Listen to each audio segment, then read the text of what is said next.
चला आजपासून आपण जिओग्राफी घेणार आहोत.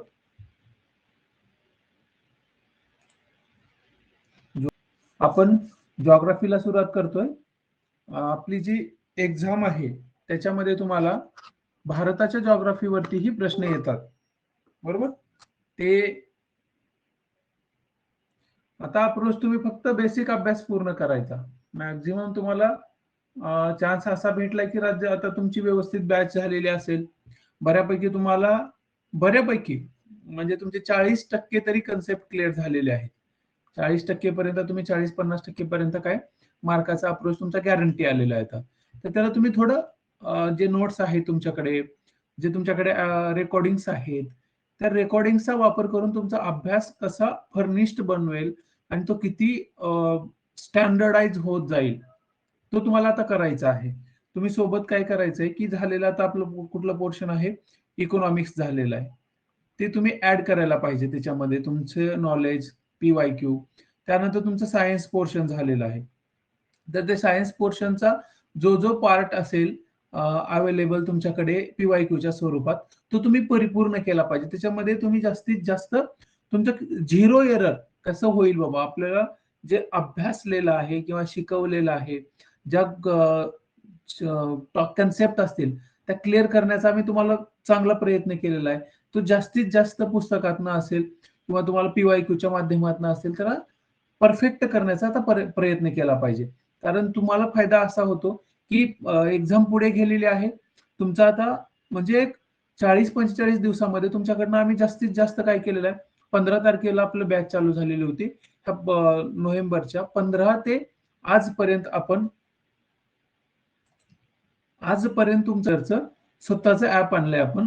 तर त्या ऍपच्या माध्यमातून काही तुम्हाला देता येईल का फ्रीमध्ये, जास्तीत जास्त की तुम्हाला ते टच मध्ये ठेवणं. तुम्ही असे आहात की आता मला लाईफ टाईम तुम्ही सोबत असणार आहे, की बाबा तुमची परीक्षा झाली, उद्या तुम्ही ऑफिसर्स म्हणून आलात तर आपल्या सोबत म्हणजे आपण कंटिन्यू सहवासातलेच माणसं आहोत. त्यासाठी तुम्हाला तिकडं ऍप मधनं फ्रीमध्ये जितक्या गोष्टी देता येतील. त्याच्यामध्ये काय की PYQ असेल, PYQचं नाही हे तुम्हाला व्हिडिओ असतील, त्याचं काही टेन्शन घेऊ नका, व्हिडिओ तुम्हाला ऐकता येतील. ऍप मधनं तुम्हाला जास्तीत जास्त PYQ देण्याचा मी प्रयत्न करणार आहे, त्याचं डिस्कशन देण्याचा प्रयत्न करणार आहे. आणि एक्स्ट्रा जे असेल त्याच्यामध्ये माझा प्रयत्न असेल की थोडा मॅथमॅटिक्सचं मी त्याच्यामध्ये देणार आहे फ्रीमध्ये. जे बेसिक्स पुस्तकं आहेत, पंढरीनाथ राणे असेल, त्याच्यानंतर अभिनव पब्लिकेशनचे असतील, की त्याच्यातलं थोडं शिकवण्याचा प्रयत्न करणार आहे. जो मला आवडतो विषय परंतु माझ्याकडे वेळ नव्हता, तर त्याच्यासाठी मी ते फ्रीमध्येच त्याच्यावरती देणार आहे. तुमच्यासाठी तर असेलच ते, त्याची काळजी करू नका. आपण आजपासून काय करूया, 3 लेक्चरमध्ये 2-3 लेक्चरमध्ये तुमच्याकडनं एकच अपेक्षा असेल की तुम्ही तो ऍप जास्तीत जास्त लोकांपर्यंत शेअर करायला हवा. आणि तुम्ही 2-3 दिवस जरी ते तुमच्या काय म्हणतात स्टेटसवरती ठेवलात, की तुमचे खूप मोठे मित्र परिवार असू शकतो किंवा तुमची लायब्ररी असू शकते, तिथं थोडं म्हणजे तुम्ही ते मदत मला करायला हवी. कारण माझं इतकं कॉन्टॅक्ट की मी काय करेल की ते जाहिरात वगैरे करेल, त्याच्यासाठी आपल्याला हे नाहीये की वेळ नाहीये आणि तितकं करू पण शकत नाही. परंतु जे तुमच्याकडनं होईल तेच माझे हे आहेत, पब्लिशर्स आहेत, तुम्हीच माझ्यासाठी सगळं आहे. त्याच्यामुळं मी जास्त ते बघत नाही. आपण स्टार्ट करूया. जिओग्राफी तुम्हाला दिसत असेल थोडं, मी आता एक तुम्ही जे पुस्तक रूपात चला आपण ते आल्यानंतर आपण ओपन टू ऑल एक लेक्चर वगैरे घेणार आहोत ऍपचं, एक करूया त्याचं. सध्या तो बेसिक माझ्यापर्यंत आलेला आहे, त्याच्यामध्ये अपडेट आणि मी शिकवून न्यू बॅच 5 तारखेपासून स्टार्ट होते, 5 जानेवारीपासून. त्याच्यामध्ये तुम्हाला शेअर करायला येईल. उद्या सगळं नितीन सर आपल्या ग्रुपवरती शेअर करतील, ते ठीक आहे. तुम्हाला आता हा जो अप्रोच आहे, मी जिओग्राफी कसं शिकवणार आहे ते तुम्हाला पहिल्या पेजवरनं दिसेल. त्याच्यानंतर काही पेज तुम्हाला मी शेअर करतो, एक ओव्हरव्ह्यू बघून घ्या. आपण जिओग्राफी कसं करणार आहोत, की जे तुम्हाला जिओग्राफी म्हणजे काय जास्त डिफिकल्ट पार्ट नाही, खूप सोपा आणि परीक्षेच्या जो 15 मार्क आहेत ना, त्या 15च्या 15 देणारा पार्ट आहे. त्याच्यामुळं तुम्ही ह्याच्यावरती मार्क कसं एक मार्क माझा जाणार नाही किंवा चुकणार नाही, हे तुमचा याच्यावरती फोकस असला पाहिजे. मी ह्या ज्या प्रिंट आहेत म्हणजे पूर्ण बॅच झाल्यानंतर मी ते शेअर करेन. नोट्स जसं मी सगळ्या एकत्र शेअर करतो तसं तुम्हाला शेअर करेन ह्या नोट्स.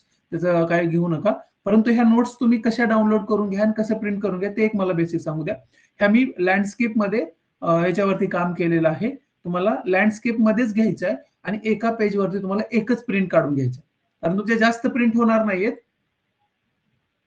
तुमचे जास्त प्रिंट होणार नाहीयेत. कमीत कमी 40 ते 45 पेजेस होतील. ते 40-45 पेजेस फक्त तुम्हाला लँडस्केपमध्ये असे काढून घ्या म्हणजे आडव्यामध्ये आणि ते तसेच स्पायरल किंवा काहीतरी तुमचं जे असेल ते करून घ्या आणि त्याच्या पाठीमागे तुम्हाला खूप जागा राहणार आहे. त्याच्यामुळे तुम्हाला ऍड काय करून घ्यायचंय ते होत राहील. आणि जिओग्राफी हा असा पार्ट आहे जो तुम्हाला प्रॉपरली शब्दापेक्षा तुम्ही नकाशावरती अभ्यास करायला हवं. बरोबर? म्हणून मी प्रत्येक टॉपिकचे ब्लँक नकाशे म्हणजे जास्त त्याच्यावरती आणि तुम्ही सुद्धा त्याच्यावरती दीपक जाधव तुम्ही एक्झिट होऊन इन व्हा. तुम्ही एक्झिट होऊन इन व्हा म्हणजे तुम्हाला आवाज येईल.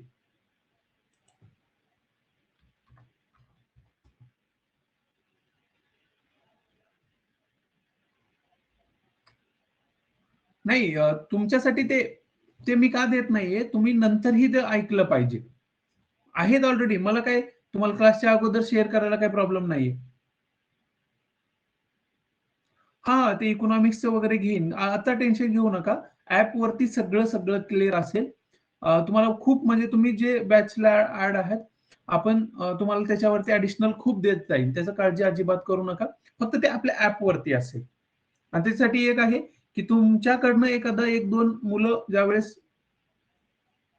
हो हा युट्यूब वरती पण मी ऍक्टिव्ह नाही कारण तुमच्या बॅचमुळे मला पूर्ण बॅच वरती फोकस आहे. युट्यूब आणि मी तिकडे जास्त लक्ष दिलेलं नाहीये. बॅच वरती सध्या फोकस असल्यामुळं. आता बॅचचं पूर्ण झालेलं आहे तर आता मग तिकडे लक्ष देईल. कारण जॉब सोबत ह्या सगळ्या गोष्टी करायला थोडा वेळ लागतो आणि आपल्याकडे इतकी टेक्निकली सपोर्टिव्ह फील्ड नाही. आपण तितके पैसे तुमच्याकडनं घेत नाहीये. ते ग्रुपवरती शेअर करणे ऍप एमपीएससी ग्रो टुगेदर नावाचंच ऍप आहे. ते फक्त 1 तारखेला ते लॉन्च करणार आहे. ते सध्या त्याचे मी सुद्धा टेक्निकली त्याची सगळी ट्रेनिंग घेतोय. त्याच्यामुळं ओके आपण स्टार्ट करूया. त्याच्यातच बराच वेळ गेलेला आहे आपला. चला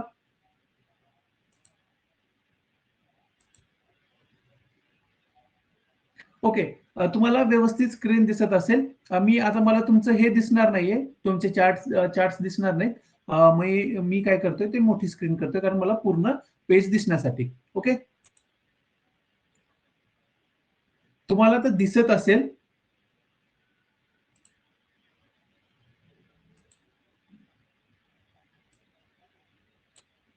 ओके.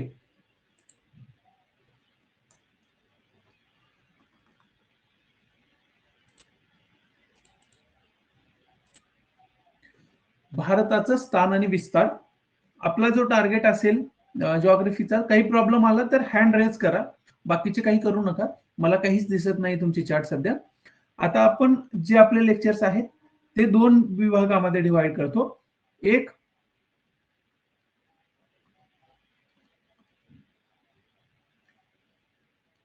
एक महाराष्ट्राचा भूगोल आणि भारताचा भूगोल. आपण भारताचा भूगोल स्टार्ट करणार आहोत आता. तुम्हाला भारताचं भूगोलाचं जे बेसिक म्हणण्यापेक्षा स्टँडर्डाइज जे परीक्षेला येतं तेच तुम्हाला पाठ असलं पाहिजे. जितक्या नोट्स असतील किंवा जितके त्याच्यामध्ये मॅप्स वगैरे दिलेले असतील ते तुम्हाला दररोज पाहायचे आहेत आणि ते व्यवस्थित करून घ्या.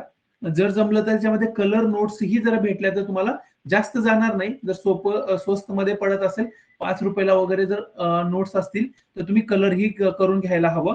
किंवा तुमच्या मोबाईलवरती तर ते अवेलेबल असणारच आहे. त्याचा प्रॉब्लेम नाहीये. ज्याला शक्य नाही ज्याची आर्थिक परिस्थिती खूपच आहे जो 100-150 रुपये खर्च करू शकत नाही त्यांनी न घेतलं तरी चालेल. कारण त्याच्यातल्या ज्या नकाशे आहेत ते कलर आहेत ते तुम्हाला फायदा होतील किंवा तुम्हाला ते मोबाईलवरती तर 100% असणारच आहे. याच्यावरती जे नकाशे आहेत त्याचे दररोज तुम्ही पाठांतर किंवा ते पाहत चला आणि बाकी जो पोर्शन दिलेला असेल तो पाठांतराचा भाग आहे तो पाठांतर केलंच पाहिजे. आपलं आता फर्स्ट लेक्चर आहे. त्याच्यातला आपला पहिला पोर्शन भारताचं स्थान आणि विस्तार. जे एक तरी प्रश्न असतोच कोणत्या ना कोणत्या एक्झाम मध्ये. त्याच्यामुळे हे आपल्याला डिटेल पाठ असायला हवं. त्याच्यातला आता सुरुवात तुम्हाला इथं भारताचा नकाशा दिसतोय. साईडला त्याच्याबद्दल डिटेल लिहिलेलं आहे. आता पहिलं आहे भारताचं स्थान, आणि जर तुम्ही पृथ्वीवरती जर भारताचं स्थान पाहायला गेलात, भारताच्या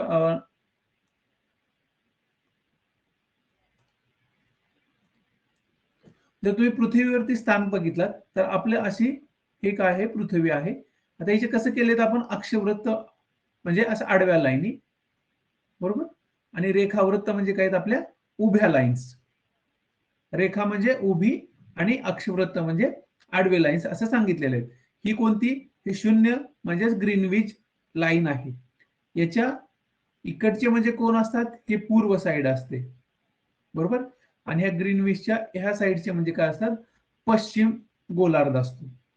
आणि विषुववृत्त काय आहे, हा 0 अक्षवृत्त आहे, आणि विषुववृत्ताच्या वरचं म्हणजे उत्तर गोलार्ध, आणि विषुववृत्ताच्या खाली म्हणजे काय असतं, दक्षिण गोलार्ध. हे पृथ्वीचे तुकडे तुम्हाला बेसिक माहित असले पाहिजेत. आता आपला भारत कुठं आहे, तर भारत कुठं आहे, तर उत्तर गोलार्ध, उत्तर गोलार्ध आणि पूर्व गोलार्धामध्ये म्हणलेलं आहे. आता उत्तर उत्तर गोलार्ध म्हणल्यानंतर तुम्हाला कसं समजेल की हे जो विषुववृत्त आहे त्याच्या उत्तर भागामध्ये आपला भारत आहे. म्हणजे आपला भारत इथे आहे, तुम्हाला दिसत असेल. त्याच्यानंतर तो कुठं म्हणलाय मी, पूर्व गोलार्धामध्ये, म्हणजे ही ग्रीनविच रेषा आहे त्याच्या पूर्व भागामध्ये, म्हणजे तो इकडच्या साईडला आहे. हे तुमचं काय झालं की भारताचं स्थान आणि विस्तार. याचं काय तुम्हाला आता पृथ्वीवरती स्थान समजलेलं आहे. तो कसा आहे, आपला भारत उत्तर गोलार्धामध्ये आणि पूर्व गोलार्धामध्ये आहे. उत्तर काय आहे, उत्तर अक्षवृत्तीय आणि पूर्व रेखावृत्तीय, हे तुम्हाला त्याचं पृथ्वीवरचं स्थान समजलं. आता रेखावृत्तीय आणि अक्षवृत्तीय जो विस्तार आहे तो परीक्षेला 3 ते 4 वेळेस आलेला आहे. मेन्सला तरी कधी ना कधी ते लॉंग पूर्ण डिटेलमध्ये विचारतात. आपल्याला काय माहित पाहिजे, 8 अंश, आणि हे जे असतं ते काय असतं, मिनिट असतं. 8 अंश 4 मिनिट, त्याच्या पुढचं ते लक्षात राहतं पाठ करायचं नंतरचं. त्याच्यानंतर 37 अंश 6 मिनिट असं काय आहे, तुमचा उत्तर गोलार्ध आहे. मग आता तुम्हाला नकाशावरती ज्यावेळेस तुम्ही हा वाचाल त्यावेळेस लगेच तुम्ही नकाशावरती फक्त इमॅजिनेशन करायचं आहे की हे जे पॉइंट आहे कन्याकुमारीचं आणि हे दाप्तर जे पॉइंट आहे याच्या दोघांमध्ये लिहिलेलं आहे इथं की हा आणि हा, हा किती आहे तुमचा कन्याकुमारी, तर तो 8 आहे, 8 अंश 4 मिनिट. आणि इकडचं तर दप्तर आहे ते किती आहे तुमचं, 37 मिनिट 6 37 अंश 6 मिनिट आहे. हे तुम्हाला लगेच तिथं नोट्स मध्येच इमॅजिनेशन करायचं आहे. त्याच्यानंतर पुढचा रेखावृत्तीय. रेखावृत्तीय कसा, हा इकडचा येईल तुमचा किती, 68 अंश आणि 7 मिनिट.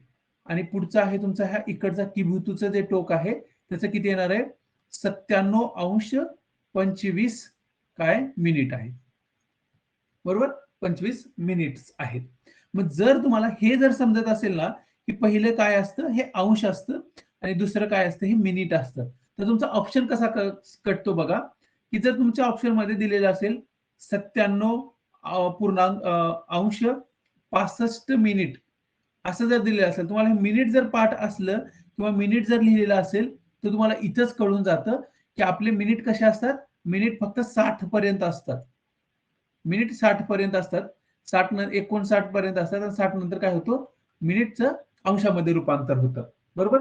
मग तुमचं कधीही मिनिटाचा जो आकडा आहे तो 60च्या पुढे जाणार नाहीये, 60च्या पुढे जाणार नाही. त्याच्यामुळे तुमचं एक ऑप्शन कट होतं की तुम्हाला कसं आहे, ते मिनिटामध्ये सांगितलेला पार्ट आहे, 60च्या पुढे आपण मिनिट कधी सांगत नाही. हा तुम्हाला काय आहे ते एक ट्रिक किंवा ऑप्शन एक कट होतं, एक ऑप्शन कट होतं, इलिमिनेशन मेथड वापरता येते. ही बेसिक तुमची कन्सेप्ट आहे कारण ते मिनिट मध्ये असतात. मग तुम्हाला रेखावृत्ती आणि अक्षवृत्तीय विस्तार प्रत्येक वेळेस चेक करताना तो डोळ्यासमोर आणायचा आहे.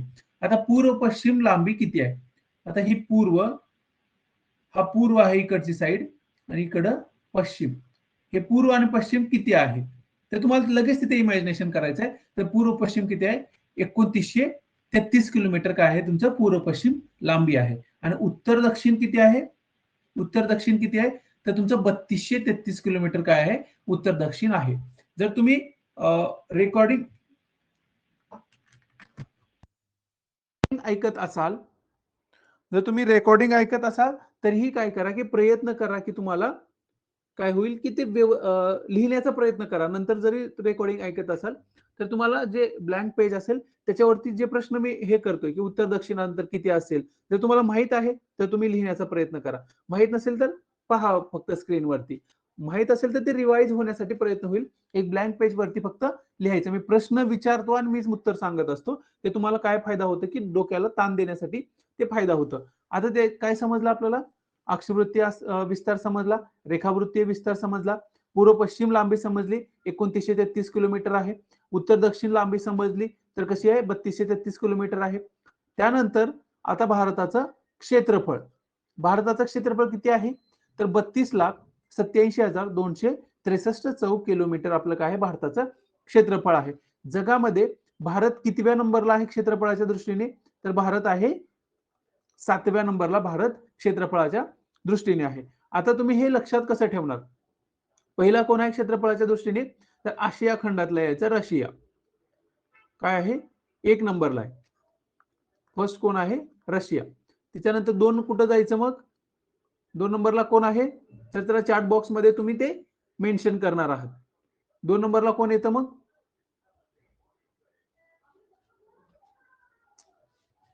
ओके. हा ट्रिक पण शेअर केली आहे. बरोबर?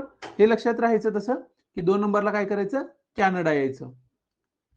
त्याच्यानंतर 3 नंबरला काय होतं आणि परत काय होतं? इकडं आशियामध्ये येतं चीन. परत काय होतं? USA 4 number. 5 नंबरला काय होतं मग? लगेच ब्राझील. तिथंच. 6 नंबरला काय? ऑस्ट्रेलिया. आणि 7 नंबरला काय? शेवटी आपला इंडिया. हे काय तुम्हाला असं लक्षात ठेवलंय की रशिया, कॅनडा, चीन, USA, ब्राझील, USA आणि इंडिया. हे असंच तुम्हाला क्षेत्रफळाच्या दृष्टीने येऊन जाईल ते. ओके, क्लिअर झालं. आता पुढचं पाहूया. क्षेत्रफळाच्या दृष्टीने कितवा आहे भारत? तर 7वा आहे. ह्या बाबी तुम्हाला ऍड करायचे. मी लेक्चरमध्ये सांगतो तर तुम्हाला ते नंतर ऍड करायचं आहे. भारतात 7वं. त्याच्यानंतर मग इथं तुम्हाला जे जागा दिलेली आहे स्पेस, मग इथे लिहून ठेवायचं की पहिला कोण आहे? तर पहिला आहे रशिया, दुसरा आहे कॅनडा, तिसरा आहे चीन, चौथा आहे USA, पाचवा आहे ब्राझील, 6वा आहे ऑस्ट्रेलिया, 7वा आहे इंडिया. हे लिहून ठेवायचं असं. ते शॉर्ट फॉर्म तुम्हाला जास्त बर्डन आलं पाहिजे, ताण आलं पाहिजे नोट्स वाचत असताना. आणि भारताचा जगाच्या एकूण क्षेत्रफळापैकी किती हिस्सा आहे आपला? तर 2.42%. हे पाठ असू द्या. 2.42%. 3 ते 4 वेळेस प्रश्न आलेला आहे. स्टेटमेंटमध्ये 2 वेळेस आणि डायरेक्ट 1-2 वेळेस आलेला आहे. आता भारताचं बघूया प्रशासकीय रचना कशी आहे आपली. हे झालं आपण प्रशासकीय रचना किती आहे. सध्या किती आता इथे लिहिलं नाही मी. राज्य निवटी इतकंच लिहिलेलं आहे. राज्य निवटी तुम्हाला नोट्समध्ये ऍड करायचे आहेत. राज्य किती आहेत? तर राज्य आहेत 28 आणि युटी किती आहे तुम्हाला आपल्या 8 युटी आहेत. तर राज्य 28 कसे झाले हे तुम्हाला माहित असलं पाहिजे. आपलं जे के काय झालेलं 29 राज्य होते. मी इथे लिहिले बघा मी 2000 छत्री उतानी झाली अशाच क्रमाने ते स्थापन झालेलं आहे आणि 4 ते 5 वेळेस प्रश्न विचारलेला आहे. ह्याचा क्रम लावा म्हणून. छत्तीसगड, उत्तराखंड आणि त्यानंतर झारखंड छत्री उतानी झाली. हे कधी आहे? 2000 साली झालेले आहे. त्यानंतर तेलंगणा मग यावेळेस किती झाले होते? 28 राज्य झालेले होते. त्याच्यानंतर 29वं राज्य म्हणून कुणाची निर्मिती झाली? तेलंगणाची. कधी? तर 2 जून 2014ला. त्याच्यानंतर 31 ऑक्टोबर 2019ला काय झालं? तर जम्मू काश्मीरचं आणि जम्मू काश्मीरचं विभाजन होऊन जम्मू काश्मीर आणि लडाख असे 2 युटी तयार झालेले आहेत. आणि 26 जानेवारी 2020 रोजी काय झालेलं आहे? दमन आणि दादर नगर हवेली हा एकच युनियन टेरिटरी बनवण्यात आलेली आहे. मग आता राज्य किती झालेले आहेत? तर राज्य आहेत आता 28 आणि केंद्रशासित प्रदेश आहेत 8. हे तुम्हाला नोट्समध्ये नंतर पेन्सिलने ऍड करायचं आहे. आता त्यानंतर पुढचं बघा भारताची भूसीमा. इथे मी रेड पेननी काही राज्य आता तुम्हाला इथं लडाख आहे, जम्मू काश्मीर आहे. जम्मू काश्मीर तर इतकाच राहिला आता. म्हणजे हे इकडचं पीओके आहे आणि इकडं अक्साई चीन आहे. म्हणजे हे एवढंच जम्मू काश्मीर राहिलेलं आहे. पुढच्या स्लाइडमध्ये आहे की आपल्याला राज्य आणि मी राज्य विचारणार आहे, तुम्हाला राजधान्या सांगायच्या आहेत. त्यानंतर आता आपल्याला आपले भारताची जी भूसीमा आहे ती किती आहे? तर 15,200 आपली किलोमीटर काय आपली ही इथनं म्हणजे हे काय ही आपली भूसीमा आहे, जी जमीन लागलेली आहे, बरोबर. ही जी दिसते तुम्हाला जमीन, ही जमीन जर तुम्ही आपण पूर्ण मोजली तर काय होणार आहे, किती, ही जमीन आहे आपली 15,200 किलोमीटर. किती देशांना सीमा लागलेली आहे, तर भूसीमा आपली 7 देशांना लागलेली आहे. आणि सीमेवरती किती राज्य आहेत, तर 17 राज्य आहेत. हे 7, 17, 15,200 हे पाठ करायचा पार्ट आहे, कारण हा पाठ असला पाहिजे. बाकीचे वाक्य आपल्याला परीक्षेमध्ये आपोआप तयार होतात नकाशामध्ये, जर आपल्याला डोळ्यासमोर सगळं दिसत असेल तर, बरोबर. आता बघा, देश आणि त्याच्या किती प्रमाणात आपल्याला सीमा लागलेली आहे हे प्रमाण लक्षात असू द्या. हे 4,000 आहे, हे सगळं येतं तुम्हाला, परंतु हे प्रमाण लक्षात असलं पाहिजे. आता पहिला कोण आहे, बांगलादेश. त्याची 27% जी आपली जे 15,200 आहे त्याच्यातलं 27% काय झालेलं आहे, बांगलादेशला सीमा लागलेली आहे आपली. 2 नंबर आहे चीन 23%, 3 नंबर पाकिस्तान 22%, नेपाळ 4 नंबरला आहे 12%, म्यानमार 10.8%, भूटान 4.5% आणि अफगाणिस्तानला फक्त 0.7%, 7वा आहे आणि 0.7% ह्याला काही झालेलं आहे, लागलेलं आहे भूसीमा. ते किती प्रमाणात आपल्याला टच केलेले आहे ते समजतं. त्याच्यानंतर हे झाले आपली भूसीमा. आता ते तुम्हाला देशही काय करायचे, हे भूसीमा बघत असलं की लगेच बघून घ्यायचे, हा कसं लागलेला आहे बाबा, की हा बांगलादेश आहे. हा बांगलादेश अशा स्वरूपात आपल्या पूर्ण देशाला, म्हणजे त्याच्या साईडला असलेले राज्य, आपण पुढच्या स्लाइडमध्ये ते सगळे शेजारचे राज्य वगैरे पाहणारच आहोत. त्याच्यानंतर हा नेपाळ आहे. हा नेपाळचं कसे झाले बाबा, इथं आहे, इथे एक राज्य लागलं, इथे एक राज्य आहे, इथे एक राज्य आहे, इथे एक राज्य आहे. त्याचे ते मॅप तुमच्या डोळ्यासमोर आला पाहिजे. चीन म्हणलं की चीन कुठं कुठं आलेलं आहे, त्याची सीमा की असा चीन पूर्ण आहे, ते तुम्हाला आठवलं पाहिजे. त्याच्यानंतर पाकिस्तान, पाकिस्तान आहे असा. मग आपल्याला ते काय, प्रत्येक वेळेस नाव चेंज केलं की लगेच काय करायचं, आपल्याला मॅपवरती जायचं आहे. आता दुसरं आहे आपली सागरी सीमा. सागरी सीमा किती आहे, जी आपली मुख्य जमीन आहे गुजरात पासून ते वेस्ट बेंगॉल पर्यंत, हा जो सागरी किनाऱ्याचा प्रदेश आहे, याची जर सीमा आपण मोजली तर ते किती होणार आहे, आपली 6,100 चौक किलोमीटर आपली काय मुख्य भूमीचा सागरी किनारा होणार आहे. पण मुख्य भूमी आणि 9 बेटे यांचं बेटे जे आहेत आपले अंदमान निकोबार असतील आणि लक्षद्वीप आणि साईडला इथे जे बेट आहेत, दमन दीव असेल, दीव असेल इथला, इथं कोणता बेट असेल, इथं एखादा बेट असेल, इथं पॅराद्वीप असेल, हे जे बेट आहेत यांचं मिळून काय झालेलं आहे, तर 7,516.6. कधी 5-15 पण येतं, 16 पण येतं, 17 पण येतं, काही आलं तर बरोबर, परंतु हे इथंपर्यंत तुम्हाला लक्षात असलं पाहिजे.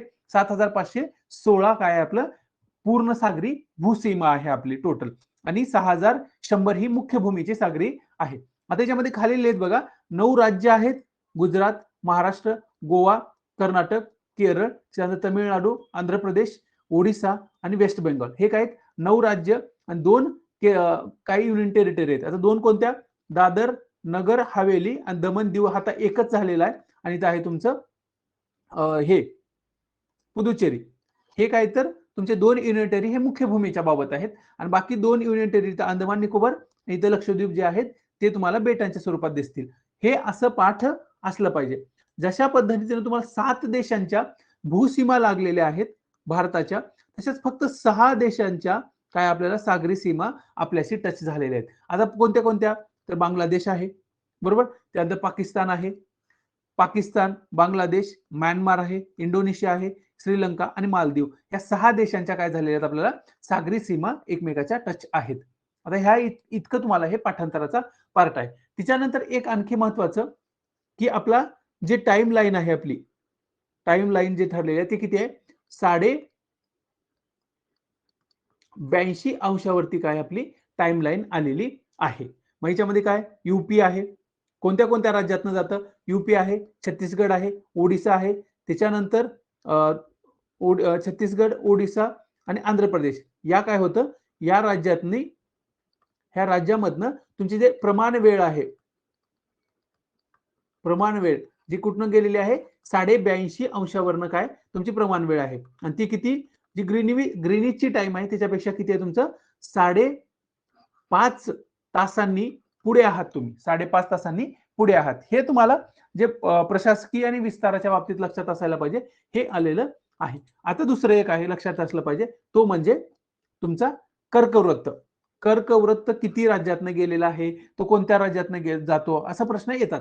तर कर्कवृत्त जो म्हणजे आपलं पृथ्वी आहे त्याच्यावरती हा विषुववृत्त, त्याच्यानंतर 23.5 ला किती आहे, 23.5 ला उत्तरेकडे काय कर्कवृत्त आणि 23.5 दक्षिणेला मकर वृत्त आहे. आणि भारताच्या मध्यातनं कोण गेलेला आहे, तर तो कर्कवृत्त गेलेला आहे. मग तो कोणत्या कोणत्या राज्यातनं, तर इथे वाचायचं नाहीत राज्य, हे तुम्हाला दिलेले आहेत फक्त तुम्हाला काउंटर चेंज करण्यासाठी. इथं प्रत्येक वेळेस वाचायचं. गुजरात इथे गेलं बघा, राजस्थान, मध्य प्रदेश, छत्तीसगड, झारखंड, त्याच्यानंतर वेस्ट बेंगॉल, त्यानंतर त्रिपुरा आणि मिझोरम, हे तुमचे राज्य कंटिन्यू तुमच्या डोळ्यासमोर आले पाहिजेत आणि ते प्रत्येक वेळेस ते वाचायचं. आणि फक्त नंबर लक्षात ठेवायचा, 8 राज्य आहेत. त्यानंतर आता पुढचं पाहूया, आपला भारतातील राज्यांचे क्षेत्रफळ. राज्यांचे क्षेत्रफळानुसार प्रश्न आलेला आहे. पहिला कोण आहे, इथं राजस्थान, दुसरा एमपी, तिसरा महाराष्ट्र, चौथा यूपी, बरोबर, पाचवा गुजरात. हे काय इथल्या इथे तुम्हाला चेंज होणार आहे. मग 3 लाख किती आहे राजस्थानचं, 42, भारताच्या 10.41%. आणि एकमेव राज्य आहे की ज्याचं किती आहे, 10% जास्त क्षेत्रफळ आहे. एकूण क्षेत्रफळाचा विचार केला तर 10% जास्त असलेलं एकमेव आहे. त्यामुळे एकमेव राज्य आहे ते लक्षात असलं पाहिजे की क्षेत्रफळ किती पर्सेंटेज आहे, 10% जास्त. आता लास्ट टाइम विचारलेला आपल्याला प्रश्न की 10% जास्त की नाही, सॉरी, 10 कोटी पेक्षा जास्त लोकसंख्या असलेले राज्य कोणते कोणते आहेत, एमपीएससी मेन्सला विचारलेलं. तसं तुम्हाला 10% जास्त क्षेत्रफळ असलेलं एकच राज्य आहे, ते म्हणजे कोण, आपलं राजस्थान. त्याचं क्षेत्रफळ किती आहे, 3,42,000. हे समोरचं पाठ करू नका. एमपीचं 3,08,000 आहे, महाराष्ट्राचं 3,07,713 चौरस किलोमीटर आणि एकूण क्षेत्रफळाच्या किती आहे, 9.36% भारताच्या.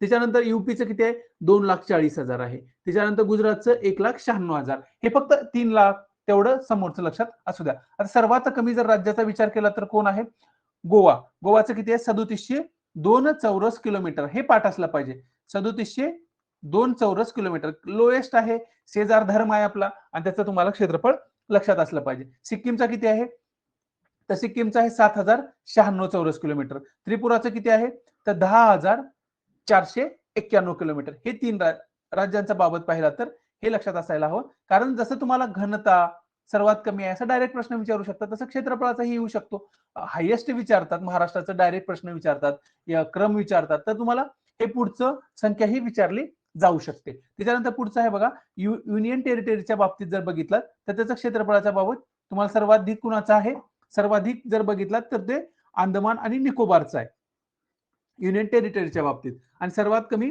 लक्षद्वीपचं आहे, किती, फक्त 32 चौरस किलोमीटर आहे. चंदीगडचं किती आहे, तर 114 चौरस किलोमीटर आहे. आणि पुदुचेरीचं 492 चौरस किलोमीटर आहे. हे फक्त एक लक्षात असू द्या. आणि जास्तीत जास्त कुणाचं आहे, तर अंदमानचं, ते 7,000 समथिंग आहे. 7,000 पुढचं ते लक्षात तुम्ही ऍड करून घ्या.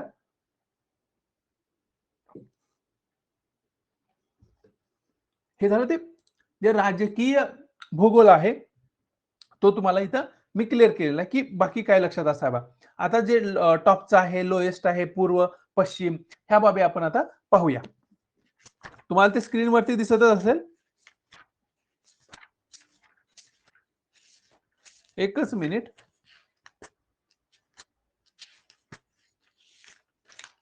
आता स्क्रीनवरती तुम्हाला जे दिसतंय त्याच्यामध्ये काय, तुम्हाला टॉपचं, लोएस्ट, त्याच्यानंतर ह्या बाबी पाहिजे आहेत. त्याच्यानंतर हे नकाशा जरी माहित असला ना, तर हे माहित असू द्या तुम्हाला लक्षावरती. नकाशावरती हे उत्तर जे केलं ते उत्तर असतं, इकडं काय असतं, पूर्व, इकडं पश्चिम आणि खाली काय, दक्षिण असतं. हा कंटिन्यू तुमच्या नकाशावरती हे तुम्हाला फटाफट समजलं पाहिजे. आता हा आपला सगळ्यात पूर्वेकडचं टोक कोणतं आहे, किबुतू. सगळ्यात पश्चिमेकडचं घुमघोटा. सगळ्यात दक्षिणेचा भूमीचा विचार केला तर कन्याकुमारी आहे.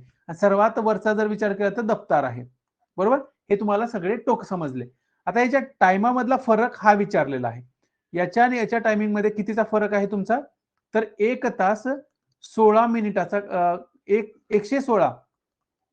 116 मिनिटाचा काय आहे फरक पडतो.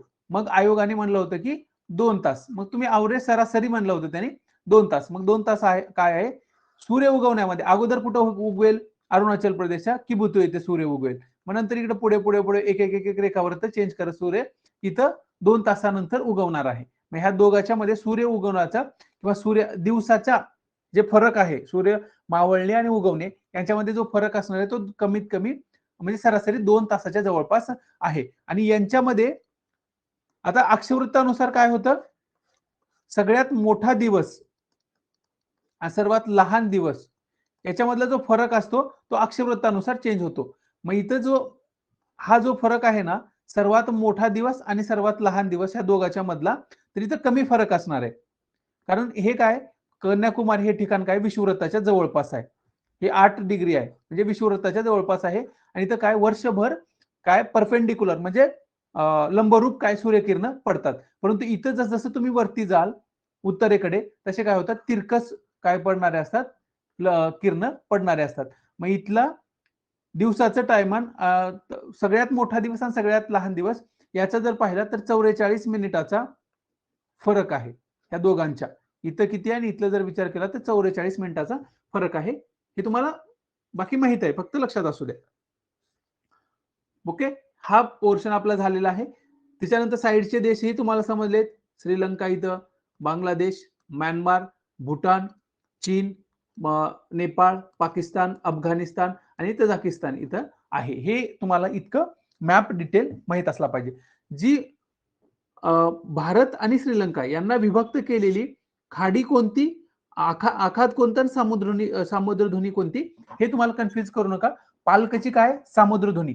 सामुद्रधुनी कशाला म्हणतात, जो अरुंद भाग असतो, अरुंद भाग ज्याच्यानं 2 महासागर एकत्र येत असतात त्याला काय म्हणतो आपण, सामुद्रधुनी म्हणत असतो. काय होतं, 2 महासागर एका छोट्या पट्टीने एकत्र येत असतात, त्यांचं पाणी मिक्स होत असतं. मग इथं कुणाचं होतं, अरबी समुद्र आणि बंगालचा उपसागर यांचं पाणी इथं मिक्स होतं, बरोबर, छोट्या पट्टीमध्ये. तर त्याला आपण काय म्हणतो, सामुद्रधुनी.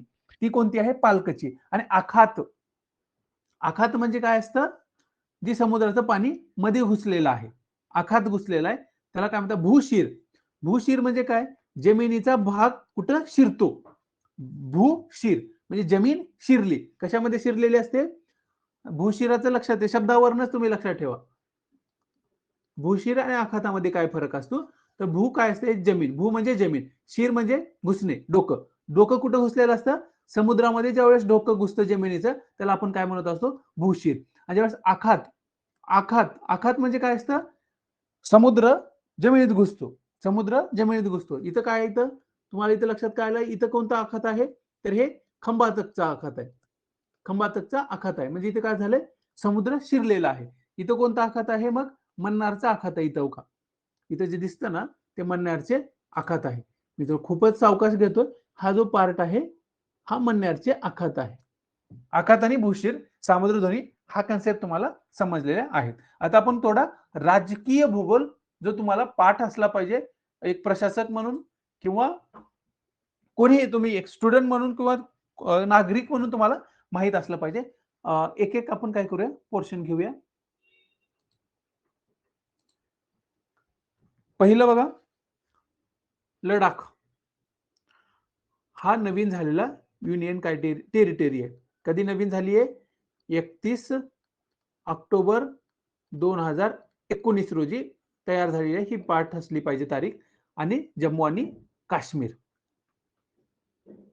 आपल्या याच्यावरती खूप काम करायचं आहे. आता हे पाठच करून घ्यायचं आहे. बघा आता इथे लडाख, लडाख केंद्रशासित प्रदेश आहे. त्याचा एक तालुका, याच्यामध्ये किती जिल्हे आहेत, 2 जिल्हे आहेत त्याच्यामध्ये. एक म्हणजे लडाख आहे आणि दुसरा कारगिल, बरोबर ना. लडाख आणि कारगिल हे 2च जिल्हे आहेत त्याच्यामध्ये. लेह लडाख, लडाख मध्ये 2च जिल्हे आहेत ना, बरोबर. ते थोडं हे करा, मला येस नो स्वरूपात आन्सर द्या म्हणजे मी पुढे चालतो. Okay, thank you. हे 2 जिल्हे आहेत, नवीन निर्माण झाला. आता राहिला कोणता, जम्मू आणि काश्मीर. आता जम्मू काश्मीरचं इथे तुम्हाला काय दिसतंय बघा, श्रीनगर दिसतंय. हे वरती श्रीनगर आहे आणि खाली कोणतं आहे, तर हा जम्मू आहे. हे तुम्हाला वरती कोण आहे, खालती कोणतं, जर असं विचारलं उत्तरेकडून दक्षिणेकडे सिटींचं काय करा, तुम्हाला क्रम लावा. आणि इथे दिलं तुम्हाला श्रीनगर, जम्मू, त्याच्यानंतर आला कोणता, इथला जर सिमला दिला असेल, चंडीगड दिला असेल आणि डेहराडून दिलं असेल आणि लावा तुम्हाला उत्तरेकडनं दक्षिण असा उतरता क्रम किंवा अशा स्वरूपात सिटींची मांडणी करा. तर तुम्हाला ते माहित असलं पाहिजे कुठं कोणती सिटी आहे. आपण पाहिलं लडाख, नंतर बघितलं जम्मू आणि काश्मीर, त्याच्यातलं श्रीनगर आणि खाली काय आहे इथं जम्मू आहे. त्यानंतर पुढचं येतं हिमाचल प्रदेश. हिमाचल प्रदेश कुठं आहे बघा इथं, ह्याची सीमा जम्मूलाही लागलेली आहे, लडाखलाही लागलेली आहे, इथं उत्तराखंडला आहे आणि इकडच्या साईडला तुम्हाला चीन दिसतोय. इथं तुम्हाला चीन आलेलंच आहे, चीनची बेट इथं काय चीन दिसतोय. इकडे खाली काय त्याचं पंजाबला सीमा लागलेली आहे. फक्त ह्याची सीमा इथून जो पार्ट आहे, हा जो पोर्शन आहे जम्मूला लागणारा तो म्हणजे पंजाबशी लागणारा पोर्शन आहे. हा हिमाचल प्रदेशचा पाकिस्तानशी काही संबंध नाही. पंजाब आणि जम्मू काश्मीर यांची सीमा एकमेकाला लागलेली दिसते तुम्हाला. मग हिमाचल प्रदेश कोणाला कोणाला लागलेला आहे तर सीमा, तर एक जम्मू काश्मीर, दुसरा लडाख, इकडे चीन, खाली उत्तराखंड इथं तुम्हाला दिसते तुमचा हरियाणा आणि इकडच्या साईडला काय पंजाबला लागलेली सीमा आहे. ह्याची राजधानी कोणती आहे? राजधानी कोणती आहे यांची? सिमला दिले इथं, बरोबर. राजधानी कोणती आहे तुम्हाला? राजधानी त्यांच्या मेन्शन करायच्या आहेत. हिमाचल प्रदेशची राजधानी काय? शिमला राजधानी आहे. ओके. आता पुढे या तुम्ही. पुढे कोणता? पंजाब. पंजाब आणि हरियाणा इथं तुम्हाला दोन राज्य दिसत आहेत. यांची राजधानी कोणती आहे? त्यांची राजधानी आहे यांच्या दोघांमध्ये असलेली चंडीगड. त्याच्यानंतर इकडच्या साईडला येत आहे तुम्ही खाली आता कोण तर आहे उत्तराखंड. उत्तराखंडची सीमा चीनशी लागलेली आहे. इकडे तुम्हाला नेपाळ दिसतोय, हो काही सरळ लाईन दिसते नेपाळची. खाली तुम्हाला उत्तर प्रदेश दिसतं, इकडे तुम्हाला कोणतं दिसतं हरियाणा दिसतं आणि इकडं हिमाचल प्रदेश दिसतो. आणि याची राजधानी कोणती आहे तर डेहराडून. डेहराडून ही तिची राजधानी आहे उत्तराखंडची. हे थोडं इथले राज्य क्लिअर असू द्या. पंजाब समजलं, हरियाणा समजलं, इथं हरियाणाची सीमा आणि पंजाब आणि हरियाणा राजस्थानशी लागलेले आहेत, सीमा त्यांची लागलेली आहे. त्याच्यानंतर इथं तुम्हाला आपली राष्ट्रीय जी राजधानी आहे दिल्ली दिसेल. दिल्ली दोन्ही बाजूला इकडं उत्तर प्रदेश आणि ह्या साईडला हरियाणा आहे, इथं दिल्ली तुम्हाला दिसेल. त्याच्यानंतर पुढचं येतं उत्तर प्रदेश. उत्तर प्रदेशची राजधानी इथं आहे लखनौ. उत्तर प्रदेशची राजधानी लखनौ. मग तुम्हाला इथं दिसेल उत्तर प्रदेश कोणत्या कोणत्या राज्यांना लागलेला आहे बघा, त्यांची सीमा कोणत्या कोणत्या प्रदेशाला लागलेली आहे. तर उत्तरेकडनं स्टार्ट करा. एक आहे इथं, त्यांना दुसरा देश म्हणजे नेपाळ सीमाला जॉईंट आहे. त्यानंतर पुढचं उत्तराखंड आहे. इथं जे बेसिक छोटी दिसतं त्याच्यात हिमाचल प्रदेशही थोडा सीमा लागलेली आहे. त्याच्यानंतर पुढचं हरियाणा आहे. त्यानंतर इथे पहा तुम्हाला राजस्थान दिसेल, इथं मध्य प्रदेश दिसेल, इकडेही मध्य प्रदेशची सीमा लागलेली आहे.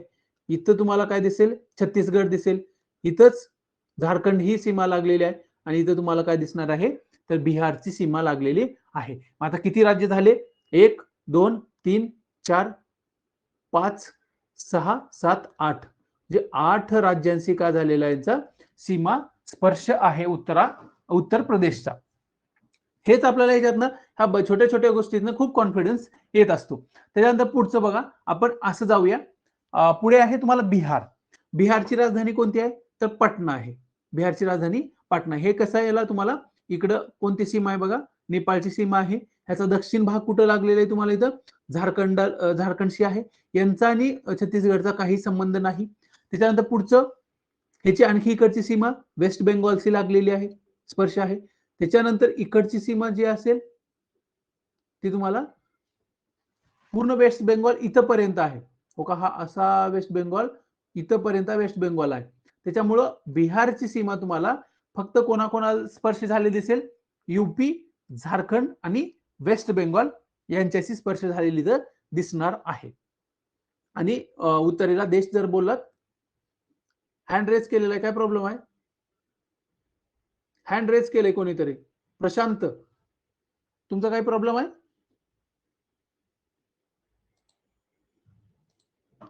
ओके.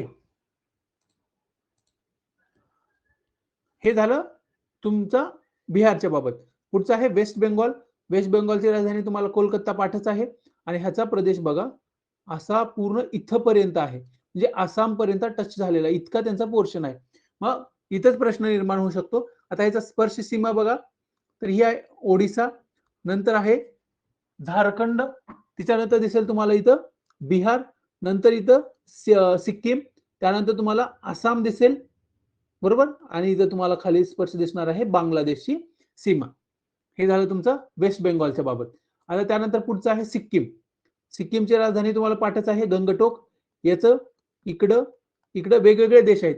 याच्या पूर्वेला काय भूटान आहे, पश्चिमेला नेपाळ आहे, उत्तरेला चीन आहे, दक्षिणेला कोण आहे, फक्त आणि फक्त एक राज्य आहे, ते म्हणजे वेस्ट बेंगॉल आहे. हे लक्षात असू द्या. त्याच्यानंतर पुढचं आहे आसाम. आसामची राजधानी काय, आसामची राजधानी तुम्हाला टच करायचं आहे, ती म्हणजे दिसपूर आहे. आसामची राजधानी काय, तर आसामची राजधानी दिसपूर आहे. आसाम हा काय, तर तुमच्या सगळ्या जे 7 सिस्टर्स आहेत त्याच्या प्रत्येक राज्याला त्याची सीमा लागलेली आहे. प्रत्येक राज्याशी त्याचा सीमा स्पर्श आहे. आणि माझे एक्सपेक्टेड क्वेश्चन ह्या वर्षी आसामवरती काही ना काही क्वेश्चन येणार आहे. आसामवरती काही ना काही क्वेश्चन तुम्हाला एक्सपेक्टेड आहे. तो पोर्शन का, कारण ते आसामचं भांडण, आसामचा आणि कुणाचं झालं, मिझोरमचं भांडण झालं, बरोबर, इथलं ह्या प्रदेशाचं भांडण झालं. त्यानंतर दुसरं त्यांचं ह्या वर्षी काय इलेक्शन झालेले आहेत, बरोबर, इलेक्शन झालेले आहेत, तेही प्रश्न येऊ शकतो. त्यामुळे आसाम हा तुम्हाला व्यवस्थित असला पाहिजे. आसामची राजधानी दिसपूर आहे. आसाम इकडे जर पाहिलं तर भूटानशी स्पर्श आहे, इकडे तर तुम्हाला वेस्ट बेंगॉलशी स्पर्श आहे, दक्षिण भागात बांगलादेश, मेघालय, त्रिपुरा, इथूनही बांगलादेशशी स्पर्श आहे त्याचा, मिझोरम, मणिपूर, नागालँड आणि अरुणाचल प्रदेश, ह्या सर्व भागाची त्याचा स्पर्श आहे, त्याची सीमा एकमेकाला जोडलेल्या आहेत. त्यानंतर पुढचं बघा अरुणाचल प्रदेश. याची राजधानी कोणती आहे अरुणाचल प्रदेशची, तर त्याची आहे इटानगर. इटानगर त्याची राजधानी आहे. त्यानंतर हा कोणतं, इथं तुम्हाला भूटानशी स्पर्श झालेला दिसेल, आसाम, इकडं चीन, इकडं म्यानमार आणि इथं काय झालेलं आहे, तर तो नागालँडशी स्पर्श झालेला आहे. त्याच्यानंतर पुढचं आहे नागालँड.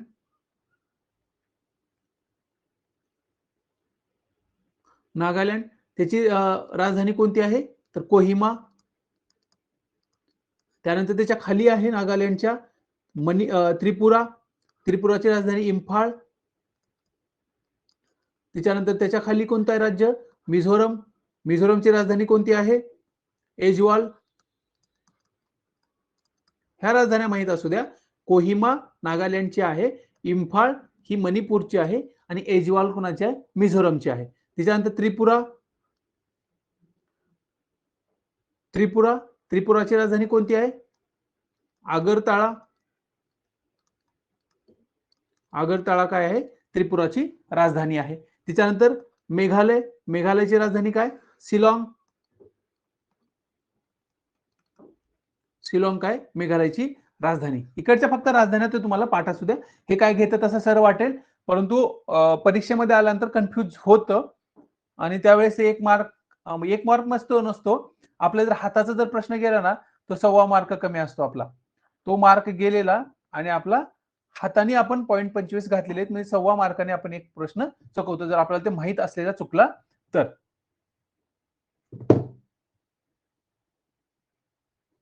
बरोबर, हे झाल्या राजधान्या. इथं पश्चिम बंगाल पर्यंत आलो होतो आपण. आता येऊया झारखंड. झारखंडची राजधानी रांची आहे. प्रत्येक वेळेस हा नोट्स तुम्ही व्यवस्थित चेक करा. त्याच्यानंतर पुढचं आहे ओडिसा.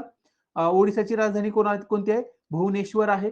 छत्तीसगडची राजधानी कोणती आहे, तर रांची. आता तुम्हाला प्रश्न आहे, रांचीचं नाव काय चेंज केलेलं आहे, राजधानीचं नवीन राजधानीचं नाव काय,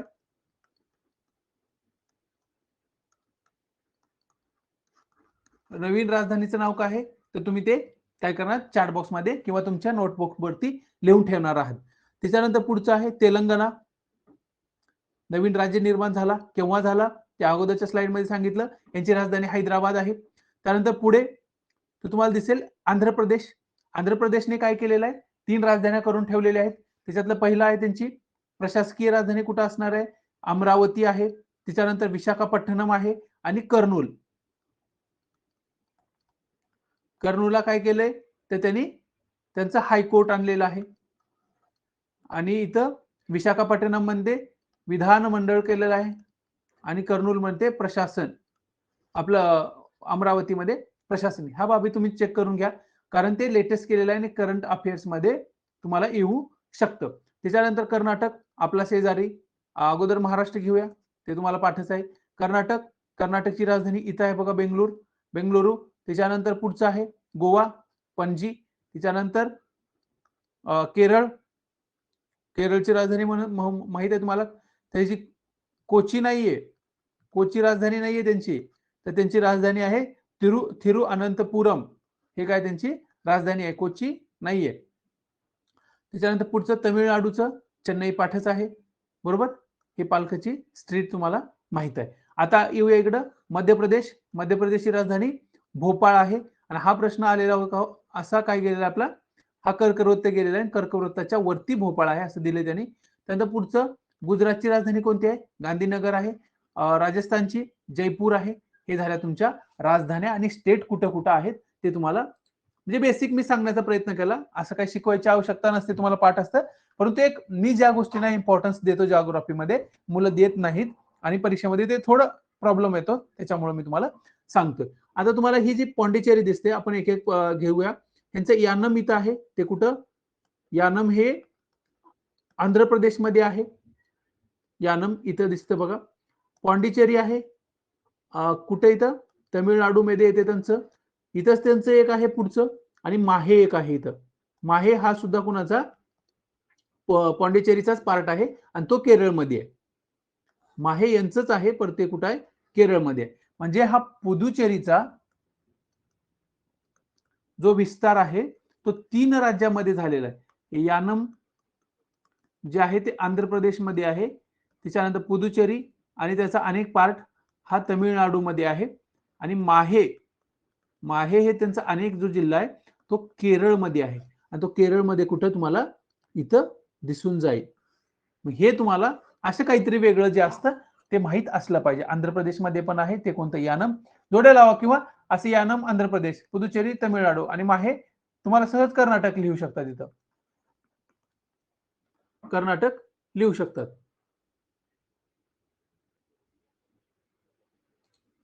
बरोबर. कर्नाटक लिहू शकतात. मग आपलं ते स्पीड मध्ये ठीक आहे बा, ओके ओके ओके सर्व बरोबर असं करतो, पण ते नाही, ते केरळमध्ये आहे. आता हे झालं ह्या केंद्रशासित प्रदेशाच्या बाबत.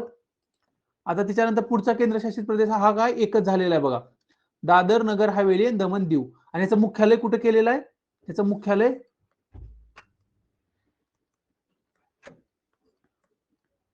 मुख्यालय आहे दीव, नाही दमनला केलं याचं मुख्यालय. दादर नगर हवेली दमन दीव यांचं जे मुख्यालय केलेलं आहे ते दमनला याचं मुख्यालय केलेलं आहे. त्याच्यानंतर पुढचं लक्षद्वीप, याचं करावती काय मुख्यालय आहे, इथे दिसेल. त्याच्यानंतर अंदमान निकोबार, पोर्ट ब्लेअर हे त्याचं मुख्यालय आहे. त्याच्यानंतर पुढचा कोणता आहे आपला, दिल्ली आणि चंडीगड. आणि त्यानंतर जम्मू काश्मीर आणि लडाख. हे काय झालं आपले युनियन टेरिटरी. त्याच्यानंतर स्टेट्स, त्याच्या राजधान्या ह्या बेसिक आपण पाहिलेल्या आहेत. आता जो प्राकृतिक भूगोल आहे तो सुरू करण्याच्या अगोदर एक नकाशा तुम्हाला हा व्यवस्थित पाहून घ्या. स्टेट बोर्ड मधला नकाशा आहे, याच्यामध्ये खूप छोट्या छोट्या आणि महत्वाच्या पार्ट दिलेले आहेत. इथे दिसणार नाही, परंतु एक जेवढं दिसेल तितकं सांगण्याचा प्रयत्न करतो. हे काय, तुम्हाला काराकोरम रेंज दिसते, त्यानंतर धास्कर दिसते, झास्कर रेंज दिसते इथे तुम्हाला. त्याच्यानंतर समोर दिसेल हे हिमालय आहे पूर्ण. त्याच्यानंतर इथं हिमाद्री दिलेला आहे, हा हिमालय हिमाद्री. पीर पांजाल एक दिलेला आहे बघा, तिथं खाली तुम्हाला इथं शिवालिक एक दिलेला आहे. त्याच्यानंतर भारतीय महावाळवंट इथे एक लिहिलेला शब्द आहे. आणि उत्तर भारतीय हा मैदानी प्रदेश आहे, हा पूर्ण उत्तर भारतीय मैदानी प्रदेश हा इतका तुम्हाला दिसेल. त्याच्यातला हा महावाळवंट आहे, हा गंगेचा मध्य भाग आहे, हा त्रिभुज प्रदेश आहे. त्याच्यानंतर इकडे दिसेल तुम्हाला हा आरवली पर्वत आहे. आरवली पर्वताच्या साईडला इथे तुम्हाला माळवा पठार दिसत असेल, हा विंध्य पर्वत आहे. हा तुम्हाला इथे दिसतो बघा सातपुडा पर्वत. त्याच्यानंतर हा पश्चिम किनारपट्टी, ही पूर्व किनारपट्टी आहे.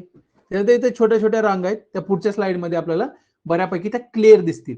इथे स्क्रीनवरती क्लिअर दिसणार नाहीत, परंतु पुढची जे स्लाइड आहे नद्यांची, त्याच्यामध्ये आपल्याला क्लिअर दिसणार आहे. आता इथे बघा,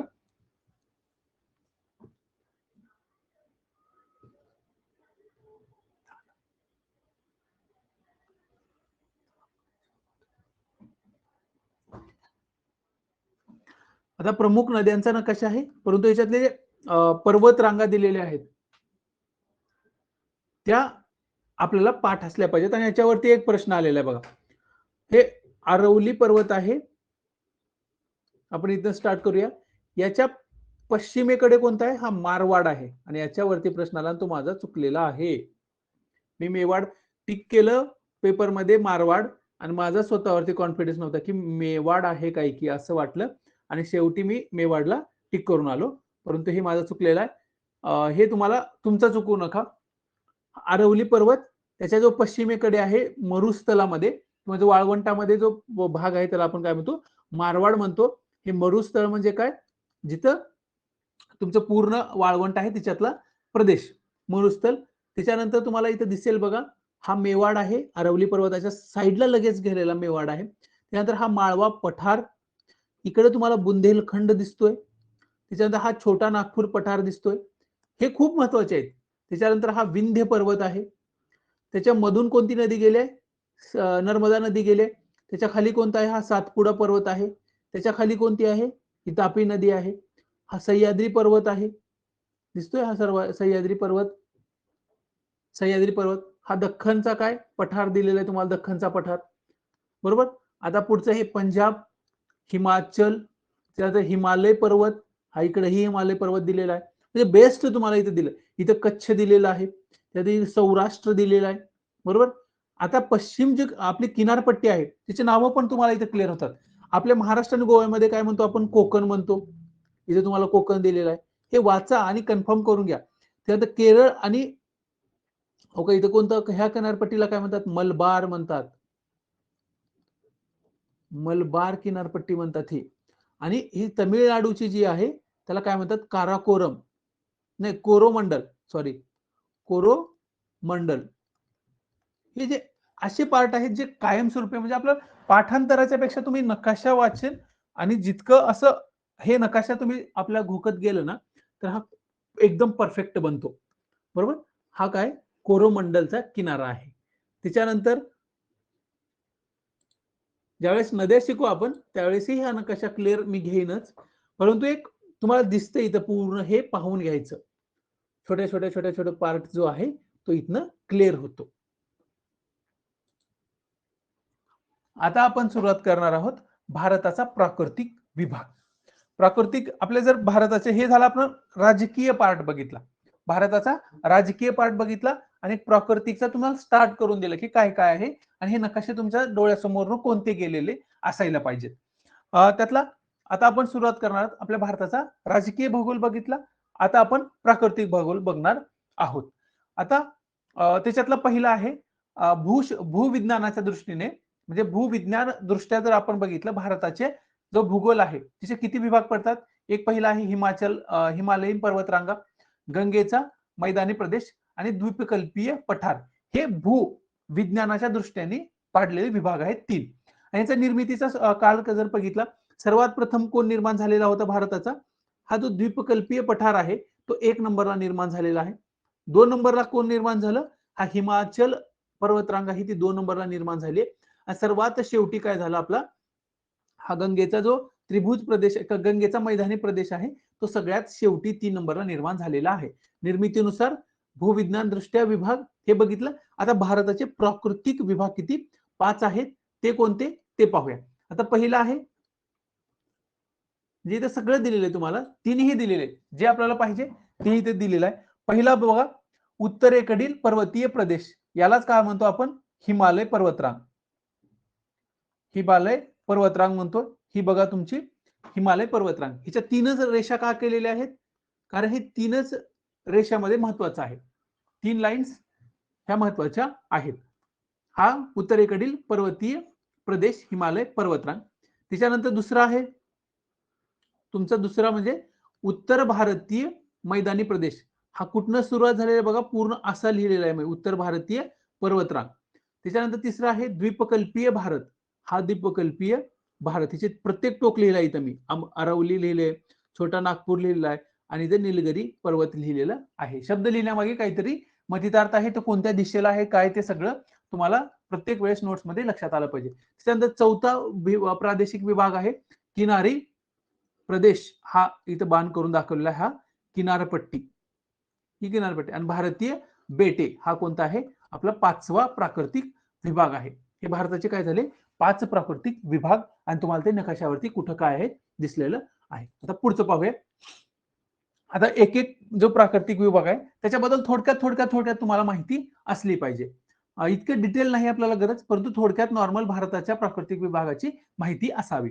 त्यातला आहे पहिला उत्तरेकडील पर्वतीय प्रदेश. आता हा उत्तरेकडील पर्वतीय प्रदेश जर बघितला पुढे कलर मध्ये आहे, हा कलर मधला पोर्शन आहे, हा नंतर आपण चेकच करू, परंतु अगोदर पहिलं लक्षात असू द्या. उत्तरेकडील पर्वतीय प्रदेश त्यालाच काय म्हणतो आपण, हिमालयीन पर्वतरांग म्हणतो.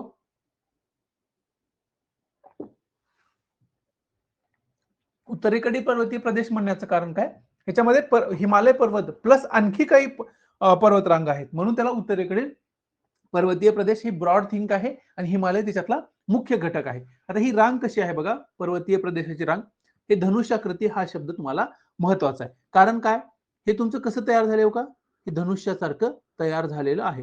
इथून जर इथे एक लेस वाढली तर तुमचा बाण तयार होईल.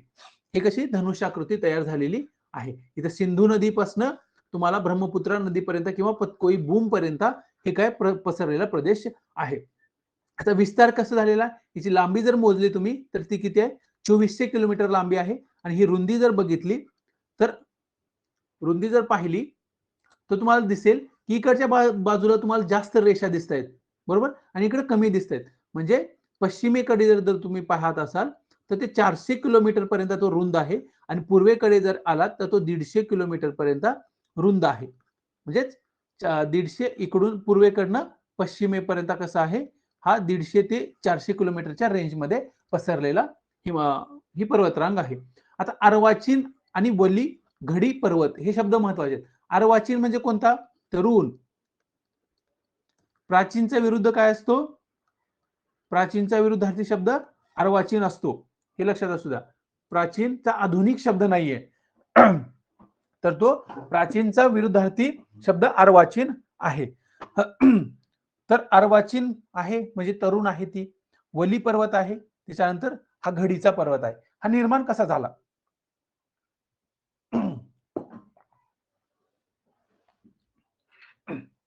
निर्मितीचं कारण बघा.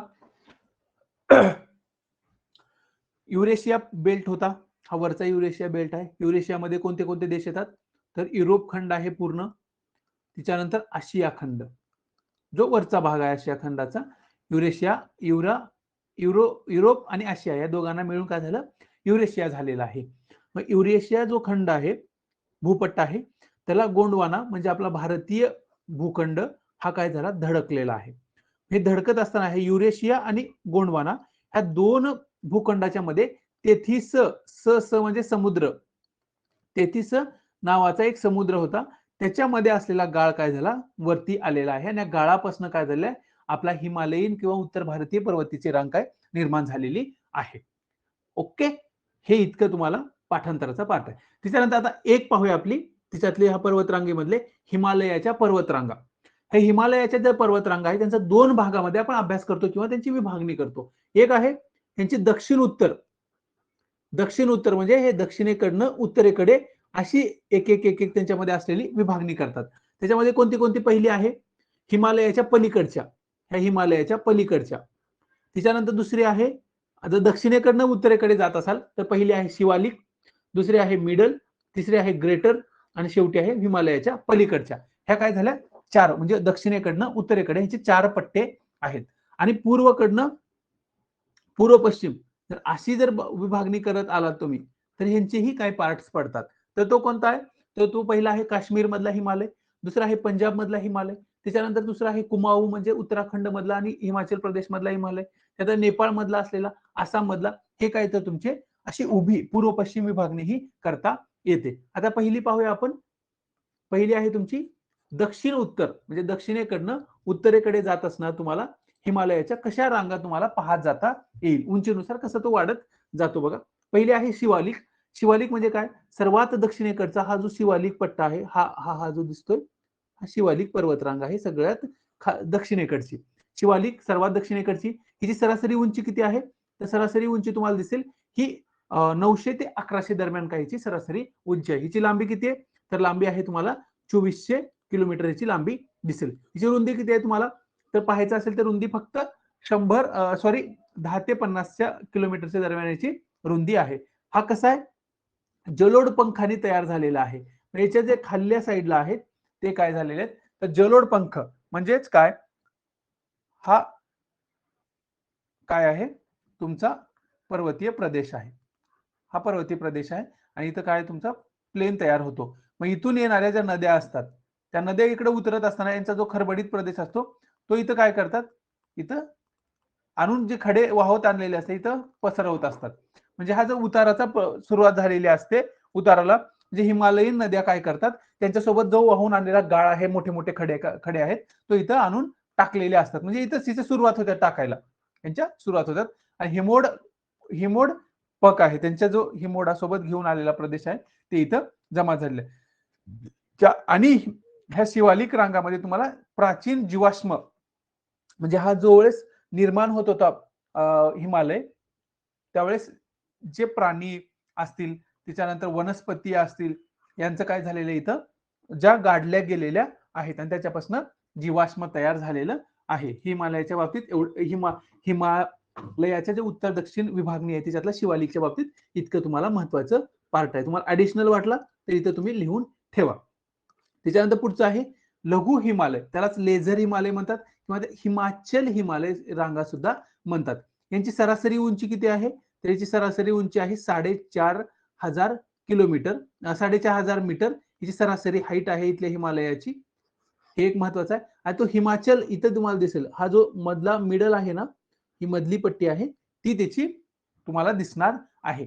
याच्यामधला आणखी एक प्रदेश आहे म्हणजे डून. या दोघांमध्ये जो प्रदेश निर्माण झालेला आहे म्हणजे शिवालिक पर्वतरांगा आणि हिमाचल किंवा लघु हिमालय यांच्या दोघांच्या मध्ये, आता एखादी मोठी ही पर्वतरांग आहे मध्य आणि ही कोणती आहे तुमची शिवालिक, ही शिवालिक आणि ही मध्य, यालाच काय म्हणता तुम्ही लघु हिमालय सुद्धा म्हणता किंवा हिमाचल सुद्धा म्हणतात. ह्या दोघांच्या मध्ये जो प्रदेश निर्माण झालेला ही दरी आहे त्याला काय म्हणतात, तर डून म्हणतात. मग डेहराडून, बरोबर, जे शब्द आहेत ते डून कशामुळे तयार झाल्यात, ह्या दोघांच्या मधला जो गॅप आहे त्याच्यामध्ये ज्या वसलेल्या वस्त्या आहेत किंवा मोठे सिटी आहेत त्याला आपण नावं दिलेली आहेत. डेहराडून वगैरे ते प्रदेश तुम्हाला दिसून येतील. डेहराडून असेल, पाटलीडून असेल, हे तुम्ही लक्षात ठेवा. त्या दोघांमधला जो प्रदेश आहे त्याला आपण डून म्हणतो. त्याच्यानंतर पुढचा हिची सरासरी तुम्हाला समजली तर तो किती आहे, 4500 मीटर हिची सरासरी उंची आहे. त्याच्यानंतर याच्या नंतरची जो पट्टा आहे त्याला ग्रेटर हिमालय म्हणतात किंवा बृहद हिमालय किंवा ग्रेटर हिमालय म्हणतात, त्याला हिमाद्री सुद्धा म्हणतात नावं. आता याचा विस्तार कुठे आहे, इथं जे असलेला नंगा पर्वत आहे, ह्या नंगा पर्वतापासून ह्या नामचा बरुवा पर्वतापर्यंत ह्याचा विस्तार झालेला दिसेल तुम्हाला. तर इथली सरासरी उंची किती आहे या पर्वतामधल्या शिखरांची, तर ते 6000 मीटर हा सरासरी उंचीचा प्रदेश आहे. इतक्या उंच असल्यामुळं इथं हिम नद्यांचे काय उगमस्थान आहेत. त्याच्यानंतर नंगा बर्वाचे किती आहे, 8126 हा इथे येतो. आता दोन नद्या ह्या पर्वताच्या बाबतीत आलेल्या आहेत तसं तुम्हाला सांगतो. हा नंगा पर्वत इथं आहे. या नंगा पर्वताला क्रॉस करून काय करते, सिंधू नदी एंट्री करते पाकिस्तानमध्ये. ह्याला वळसा घालून नंगा पर्वताला सिंधू नदी पाकिस्तानमध्ये एंट्री करते आणि नामचा बरुवा पर्वताला वळसा घालून ब्रह्मपुत्र नदी भारतामध्ये एंट्री करते. हे लक्षात ठेवा. हा नंगा पर्वत इथं जर असेल तर ह्याला वळसा घालते आणि काय करते, सिंधू नदी एंट्री करते पाकिस्तानमध्ये, म्हणजे असं वळसा घालून. आणि पुढचा आहे नामचा बरुवाला काय करते, वळसा घालून भारतामध्ये ब्रह्मपुत्रा नदी एंट्री करत असते. मग ह्या दोघांच्या मधला जो प्रदेश आहे त्याला काय म्हणलेला आहे, बृहत हिमालय किंवा ग्रेटर हिमालय हिमाद्री म्हणलेला आहे. 6000 महत्वाचा आहे. त्याच्यानंतर पुढचं आहे हेच उत्तर दक्षिण उत्तरी पर्वतरांगाचा जर विस्तार करत आला, हे हिमालयाचा झाला शिवालिक, मध्य आणि ग्रेटर. त्याच्यानंतर हिमालयाच्या पलीकडच्याही काही रांगा आहेत. हिमालयाच्या पलीकडच्या त्यामध्ये कोणती पहिली आहे, झास्कर. तुम्हाला त्या पुढच्या स्लाइडमध्ये दिसेल. इथं आहे झास्कर, त्याच्यानंतर आहे पुढची लडाख आणि त्याच्यानंतर शेवटची आहे काराकोरम. आणि आपल्या भारतामध्ये नसलेली कैलास पर्वतरांग इथं आहे. म्हणजे त्या कोणता? झास्कर, लडाख आणि काराकोरम ह्या दक्षिणेकडनं उत्तरेकडे असा क्रम आहे त्यांचा. ही आहे झास्कर, त्याच्यानंतर लडाख आणि ही आहे काराकोरम. आणि पुढे इथंच काय झालेली आहे, आपल्या भारतामध्ये नाहीये, तिकडं कैलास आहे.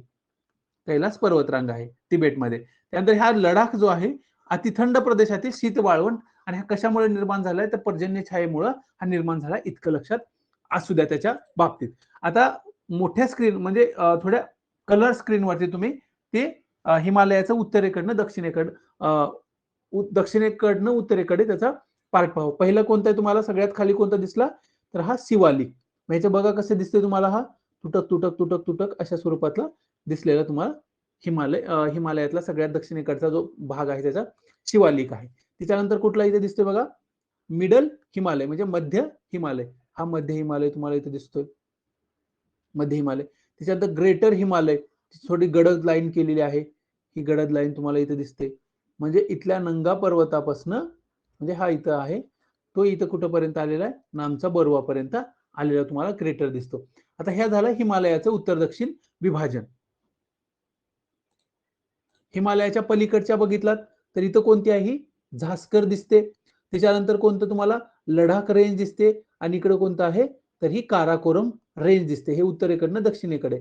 आणि इथंच तुम्हाला हे झास्करचीच पुढे काय झालेली आहे, कैलास रेंज झालेली आहे. ती पण भारतात नाही, ती चीनमध्ये, चीन तिबेटमध्ये आहे. ती पुढे तिबेटमध्ये तुम्हाला दिसते. म्हणजे हे नकाशावरनं झालं. त्याच्यानंतर पुढचं इथे बघा, एक कुनलून हाइट्स आहेत. इथं पनीर नॉट आहे, पमीर नॉट आहे. इकडे पुढे एक पाकिस्तान मधली रेंज आहे, इथे एक रेंज आहे. हे असं लक्षात असू द्या, इथून निघालेला हा पार्ट आहे. त्याच्यानंतर इकडे तुम्हाला एक आरवली दिसतोय. त्यानंतर गारो, खाशी, जैतिया हे दिसतात, मिझो दिसतात, इथं नागा दिसणार, आणि इथं तुम्हाला पत्की बूम सुद्धा दिसतात. हे जे महत्वाचे असतात ते तुम्हाला इथं नकाशावरती दिलेलं असते. इथे एक पीर पांजाल म्हणून एक रेंज आहे बघा, इथं पीर पांजाल म्हणून एक आहे, जे तुम्हाला नकाशात दिसतंय. मी खूप म्हणजे गुगलवरती इतके नकाशे येतात, त्याच्यातलं खूप खूप सर्च करून हे सिलेक्ट केलेले नकाशे आहेत. त्याच्यामुळे तुम्ही व्यवस्थित यांचं पाठांतर असू द्या. त्याच्यानंतर पुढचं आहे, आता आपण कशी बघितली विभागणी, आपण कशी बघितलेली होती, उत्तर ते दक्षिण ते उत्तर अशी विभागणी बघितली हिमालयाची, 1 2 3 आणि ह्या पलीकडच्या बघितल्या. आता आपल्याला असा बघायचा हिमालय, जो पूर्व पश्चिम विभागणी त्याची कशी आहे. त्याच्यातला पहिला आहे बघा, काश्मीर हिमालय. काश्मीरमध्ये जो हिमालय त्याला काश्मीर हिमालय म्हणतात. तर काश्मीर हिमालयाचा जर तुम्ही दक्षिणेकडून उत्तरेकडे जर बघितलात तर त्या हिमालयामध्ये तुम्हाला शिवालिकच्याही रांगा दिसतील, पीर पांजाल दिसेल म्हणजे मध्य हिमालयाचा पार्ट आहे, झास्कर दिसेल, लडाख, काराकोरम, म्हणजे तुम्हाला ज्या हिमालयाच्या सर्व रांगा आहेत त्या तुम्हाला काश्मीरमध्ये दिसणार आहेत. जी काराकोरम आहे तिला काय म्हणतात, 8,000 पर्वतांचा शिखर म्हणलं, म्हणजे पर्वताची रांग म्हणली जातं. ह्याच्यातला जो K2 आहे, काराकोरम पर्वतातला जो K2 आहे त्याची हाईट आहे 8,711 मीटर. त्यालाच गॉडविन ऑस्टिन म्हणतात. आणि हे भारतातलं सर्वात उंच शिखर आहे, बरोबर. आणि ते जगातलं 2 नंबरचं आहे. त्याच्यात तुम्हाला जो एव्हरेस्ट आहे, एव्हरेस्ट नंतर जो जगातला 2 नंबरचा शिखर आहे तो म्हणजे K2, त्याला गॉडविन ऑस्टिन म्हणले. त्यानंतर 2 नंबर, आता तुम्ही काश्मीर बघितलात, पश्चिमेकडनं पूर्वेकडे जाता असं त्याचे टप्पे पडतात. त्याच्यानंतर पुढचं पाहताय पंजाब हिमालय, पंजाबमध्ये असलेला हिमालय. तो कसा, सतलज नदी जी आहे, सतलज नदीच्या जो वायव्य प्रदेश भागामध्ये जो हिमालय पर्वतरांग आहे त्याला पंजाब हिमालय म्हणतात. त्याच्यानंतर पुढचा सतलज नदी, ही इथं सतलज नदी गेलेली आहे.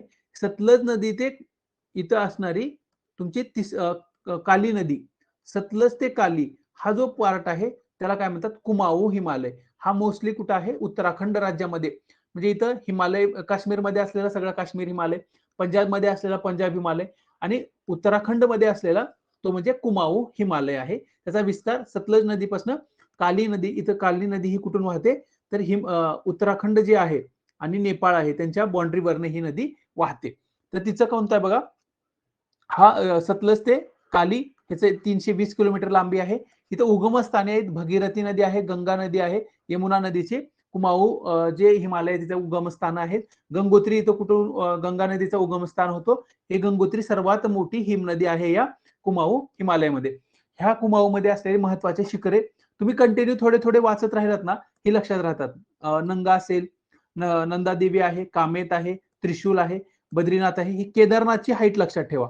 केदारनाथची हाईट आहे 69 आणि 67.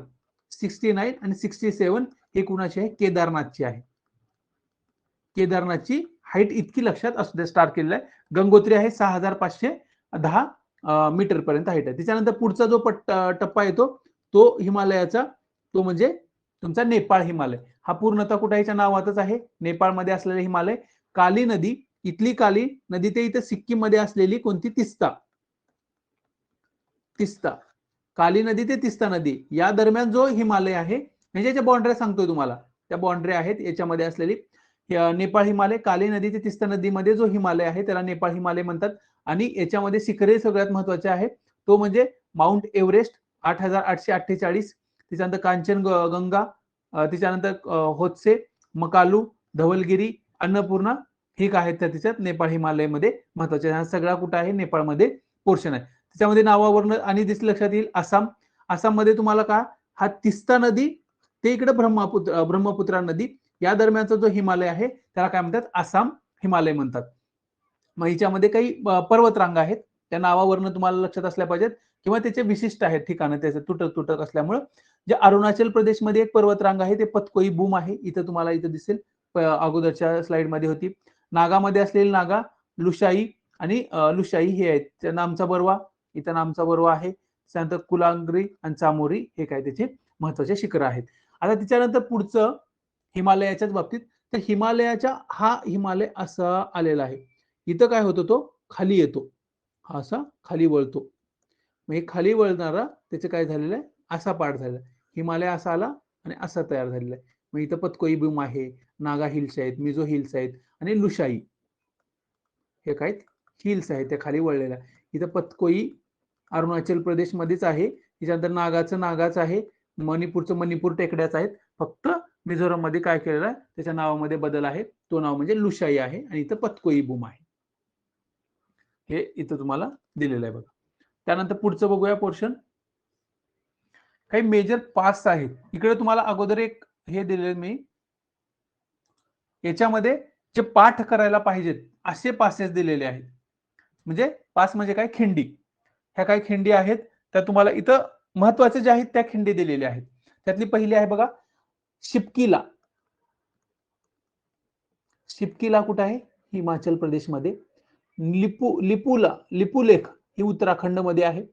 निथुला, बरोबर, जेलपला, ही निथू आहे ना, इथंच आहे. त्याच्यानंतर हे निथुला, त्याच्यानंतर जेलपला, त्याच्यानंतर डोकलाला, बामला आणि डोफलाला, हे काय त्याचे नाव आहेत हे लक्षात ठेवा. हल्दीघाट हे अरुणाचल प्रदेशमध्ये आहे. त्यानंतर पालघाट ही परीक्षेला आलेला आहे. हा जो पश्चिम आपला घाट आहे त्याचा जो विभागणी होते दोन गटामध्ये, सह्याद्रीचा पोर्शन आणि खालचा जो पोर्शन आहे, ह्याला दोघांना जो विभागणी करणार आहे तो कोण आहे? तर पालघाट आहे. हे तुम्हाला जे महत्वाचे पाठ करायला पाहिजेत हे आहेत. आणि आपल्याला माहिती काय काय असलं पाहिजे, हा मेजर पासेस जे आपल्याला तुम्ही जास्तीत जास्त वेळ जर पाहत राहिलात तर हे तुम्हाला पाठ होऊन जातील. त्याच्यामुळे हे इथं मी तुम्हाला नंतरची स्लाइड दिली, त्या अगोदर पाठांतराचे आणि नंतर एक्स्ट्रा ऍडिशनल इन्फॉर्मेशन साठी एक व्यवस्थित पास दिलेला आहे. हा रोहतांग पास इथे एक लक्षात ठेवा, हा रोहतांग पास आहे. बारालाचा, त्याच्यानंतर देपला, मलिंग, हा नित्तीला, त्यानंतर दिपुलेखला, हा मनला, चिपकीला, हे जे इथं दिलेले आहे झोजिला, त्याचा बनिहाल पास, हे असे हे महत्वाचे आहेत. हा झोजिला मध्ये इथं काहीतरी केलं, नवीन टनेल वगैरे केला. त्याच्यानंतर बनिहाल पासला केलेला आहे टनेल. हे तुम्हाला असं लक्षात, ही मेन जे आहे तेही लक्षात राहिलं तर चालेल. रोहतांग असं लक्षात ठेवा, झोजिला, बनिहाल, रोहतांग. त्याच्यानंतर इथं तुम्हाला ही महत्वाची आहे, मन, नीती आणि लिपू. मन, नीती, आता हे लक्षात मी कसं ठेवलेलं होतं, उत्तराखंडच्या मध्ये कोणते आहेत, तर आपण उत्तराखंड कशाला आपण देवभूमी म्हणतो. उत्तराखंडला काय म्हणतो आपण? देवभूमी म्हणतो, कारण तिथे देव खूप आहेत. देवांची कशी असते, तर देव काय करतात? माणसांचं मन पाहतात आणि ते नीतीनं वागतात देव, बरोबर. नीतीनं वागतात देव आणि मन पाहतात, हे दोन्ही इथं कुठं आहेत, मन आणि नीती आहे. आणि हे काय, लेटूला, लेटू म्हणलेलं आहे मी तर, लेपूचं लेटूला, हे काय लेटत चालायचं. म्हणजे मन नीती हे कुठे आहे, देवभूमीमध्ये आहे, म्हणजेच उत्तराखंडमध्ये आहे. त्याच्यानंतर इथं बघा, नाथू, डोंगलाख, नेथू आणि जेलप ह्याही महत्वाचे आहेत. हे बमला, ही एक लय महत्वाचे आहे, ते परीक्षेला आहेत. हे जे स्टार हे केले आहेत, बोल्ड केले आहेत, त्या तुम्ही जास्त पाहत चला. 2-3 वेळेस पाहिलं ना, काहीतरी वेगवेगळी ट्रिक वगैरे करत राहायचं, त्या आपोआप तुम्हाला पाठ होतील. त्याच्यानंतर भारतातले जे सगळीकडचेच हायेस्ट पीक आणि त्यांचे उंची हे तुम्हाला माहित असली पाहिजे. हायेस्ट पीक आणि त्यांची उंची आपल्याला पाठच असली पाहिजे. काही बघूया त्याच्यातले. बघा, तुम्हाला इथलं म्हणजे हे परीक्षेला आणि आवडणारे, ते तयार करणारे आहेत ना, जर डोकं लावतले तर असं होते. आता भारतातलं सगळ्यात मोठं जे पर्वत शिखर आहे ते म्हणजे केटू. ते कुठं आहे तुम्हाला, काराकोरम मध्ये. पाठ असं पिक्टोरियल बघितलं की पाठ होतं खूप. काराकोरम मध्ये असलेलं केटू, ते किती आहे, त्याची हाईट किती आहे, 8611 मीटर आहे. तुम्हाला नंतर ती ऍड करून घ्यायच्या, नोट्स मध्ये आहेत. त्याच्यानंतर पुढचं म्हणजे पुढे नोट्स आहे त्याच्यामध्ये आलेला आहे. त्याच्यानंतर माउंट आरवली पर्वत आहे, बरोबर. आरवली पर्वतामध्ये माउंट आबू हे उंच शिखर आहे. त्याच्यातलंच कोणतं, गुरु शिखर. माउंट आबू मधलं गुरु शिखर हे उंच आहे. त्याची हाईट किती आहे, तर 1722 मीटर त्याची किती आहे, हाईट आहे. त्याच्यानंतर बघा आता इथं डाफला हिल्स कुठे आहेत, अरुणाचल प्रदेश मध्ये आहेत. त्याच्यानंतर नोकरे कुठं आहे, तर हे मेघालय मध्ये आहे. काय महत्वाचे आहे ते, नोकरेवरती खूप वेळेस प्रश्न आलेला आहे. त्याच्यानंतर सारामती, सारामती हे ईशान्येकडचं म्हणजे ईशान्येकडचे जो प्रदेश आहे त्याच्यातला सगळ्यात मोठा पर्वत आहे. त्याची किती आहे उंची, 3826 मीटर. 3826 मीटर त्याची उंची आहे. हे पत्कल रेंज आहेत. हे अशा त्या रेंज आहेत. ही रेंज एक वेगळी लक्षात ठेवा. त्याच्यामधलं सारामती एक महत्वाचा आहे. सारामती कुठे येतं मग, नागालँड मध्ये आहे. त्याच्यानंतर पुढचं बघा इकडं, हा जो विंध्य पर्वत आहे, विंध्य पर्वतामध्ये असलेला हे काय, सद्भावना शिखर. हे सद्भावना शिखर एक आहे, ते कुठं मध्ये आहे, तर हे विंध्य पर्वतामध्ये आहे. आणि ह्याची उंची आहे 752 मीटर उंच. सद्भावना शिखर विंध्य पर्वतामधला सगळ्यात उंच आहे. ही सातपुडा, सातपुडा आहे त्याच्या खालती. त्याच्यामधला सगळ्यात मोठा कोणता आहे, तर तो धूपगड. धूपगडची उंची किती आहे, तर धूपगडची उंची आहे 1350 मीटर. हे दोन याच्यामध्ये तुम्हाला ते अवघड करू शकतात. त्याच्यानंतर हे मैकल रांग आहेत. मैकल मध्ये अमरकंटक ही काय मोठी पर्वतरांग आहे. हे कैमूर आहेत, हेही लक्षात ठेवा. त्याच्यानंतर महादेव, महादेव इकडेही आहे, हे महादेव आहे, पण इथेही एक महादेव आहे जी आपल्या आणि जो मध्य प्रदेश आहे त्यांच्यामध्ये एक येणारी रांग आहे. त्याच्यामध्ये पंचमढी, पंचमढी ते उंच शिखर आहे महादेव रेंज मधलं. त्याच्यानंतर हे बालाघाट आहे, अजंठा, अजंठा रेंज आहेत, त्या बालाघाट आहेत. त्याच्यानंतर हा वेस्टर्न घाट तुम्ही बघताय. त्याच्यातला इकडचा जो वरचा पार्ट आहे, वरच्या पार्ट मध्ये सगळ्यात महत्वाचं शिखर कोणतं आहे, निलगिरी मधला असलेला दोडा बेटा. दोडा बेटाची हाईट किती आहे, 2637 मीटर. आणि ते खालचा जो पार्ट आहे इथं त्याच्यामधला अन्नाईमुडी, अन्नाईमुडीचं किती आहे, 2695 मीटर. पश्चिम घाटातला जर सगळ्यात मोठा बघितला तर अन्नाईमुडी आहे. आणि निलगिरी पर्वतातला इथला 2637 दोडा बेटा आहे. त्याच्यानंतर इकडचा म्हणजे हे जे महत्वाचे महत्वाचे शिखर्स आहेत ते तुम्हाला मॅप मध्ये दिलेले आहेत.